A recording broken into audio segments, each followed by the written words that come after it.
They were abandoned, left behind, broken.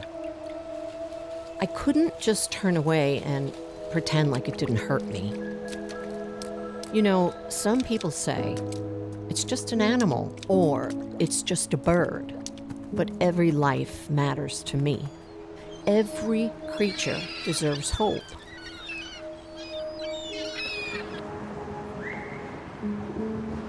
My name is Mary Beth Arts, and I am with the group They All Want to Live.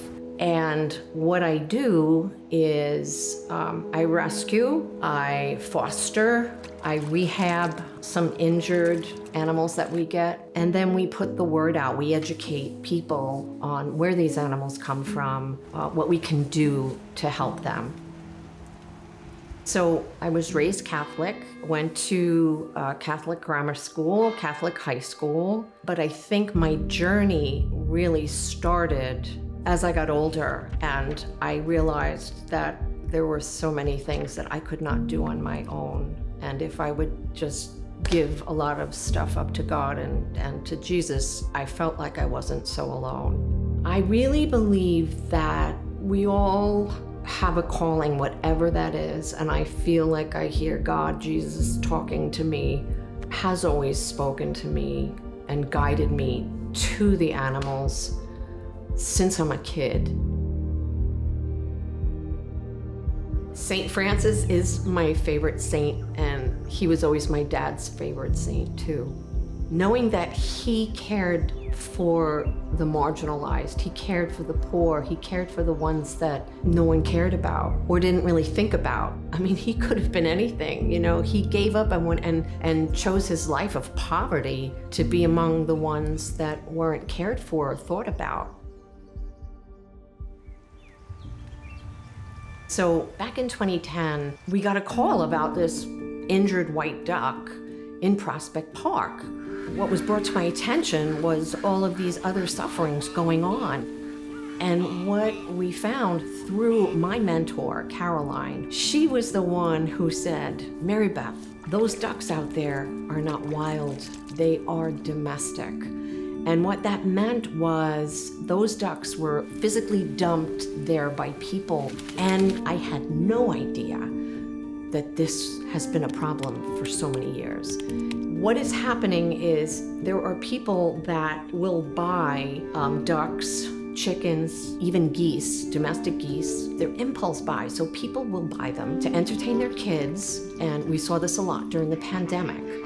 And then when they realize we can't take care of these animals, they will take them and dump them, and assuming they will be fine, just, it's a duck, it'll live on the pond with others, and it can't survive. It doesn't know how to find food. It can't escape predators, and so they end up dying out there. Usually within the first night or two, they won't survive. When we realized that this was happening, and it wasn't just happening here in Brooklyn and Prospect Park, or it's happening out in Queens, it's happening all over. I met Caroline and Jessica, and we knew we had to do something. So we made it official, and we got together and we started this. And then it started to grow. And so a lot of our fosters, our adopters, our rescuers are on Long Island. So it is an all-woman-based rescue group. And it came about because it was needed.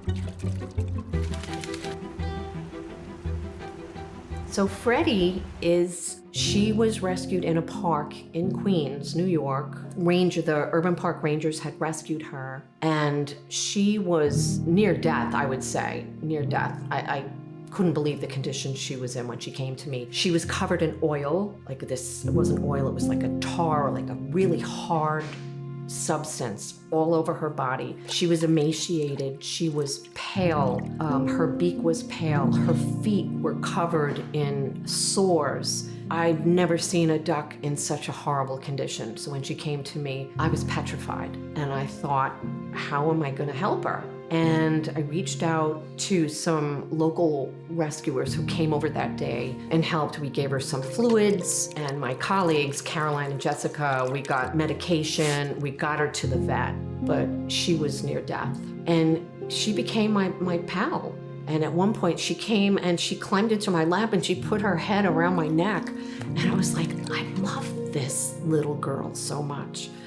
These animals can show such love and appreciation.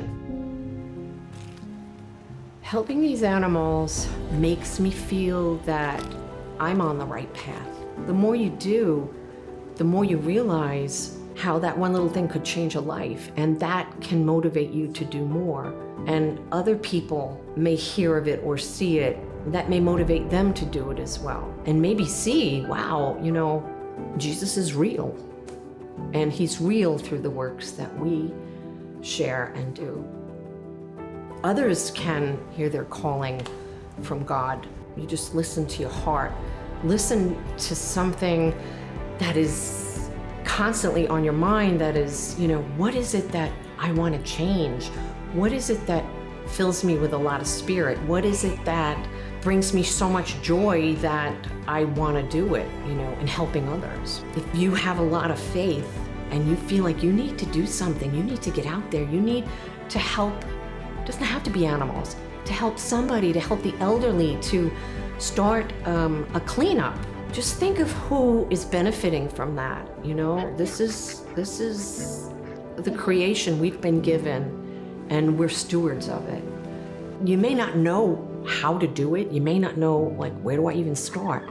You just take that step and you do it, and then it grows from there. And I think having faith it's always in the back of your mind. There are other things besides yourself out there. Where you think you belong, and where can I do the most good? And where is the problem? What problem drives me crazy? Why is nobody doing anything about that? That's your chance to do something that can change that situation.